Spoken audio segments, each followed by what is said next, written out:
Okay, so now we're going to look at complements. Complements are when two goods go together. So take a look at the left and you can see what I was talking about earlier, Cocoa Puffs.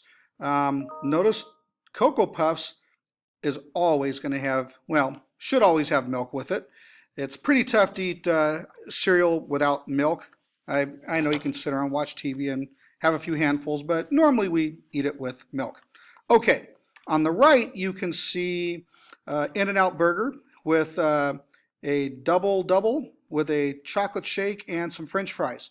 All right, the complements here, I'm going to go ahead and go with this one here, the hamburger buns and the hamburger patties. Okay, so we're going to look at a couple different complements here, Cocoa Puffs, burgers.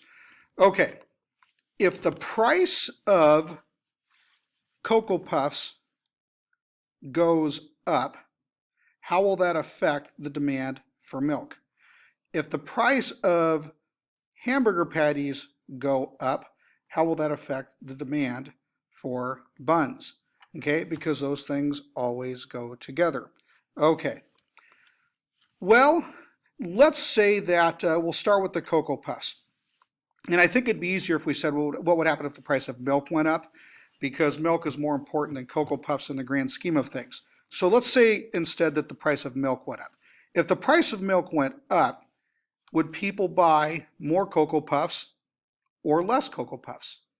Well, chances are if the price of milk goes up, people will buy less milk. And if they buy less milk, they're probably going to buy less cereal. So the price of one, milk, goes up. The demand for the other, Cocoa Puffs, goes down. Okay? Complementary goods, the price of one and the demand for the other go in the opposite, you can see there, opposite direction. It's probably more clear with the burgers. Okay? If the price of hamburger patties go up, you're going to buy less buns. That should make sense.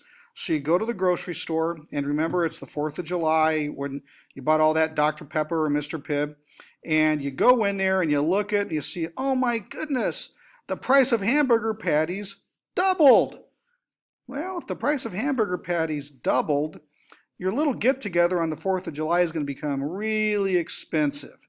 So here's what you do.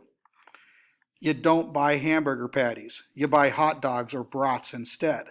And because you don't buy hamburger patties, you don't buy hamburger buns. So let's go ahead and simplify this. If the price of hamburger patties go up, you buy fewer patties, therefore you buy fewer hamburger buns. In other words, the price of one, hamburger patties, and the quantity demanded of the other go in opposite directions. Because if the price of patties go up, you buy fewer patties, therefore you buy fewer hamburger buns. Okay, so that would be a complement, a little bit tricky, but should make sense to you. If you have questions, let me know.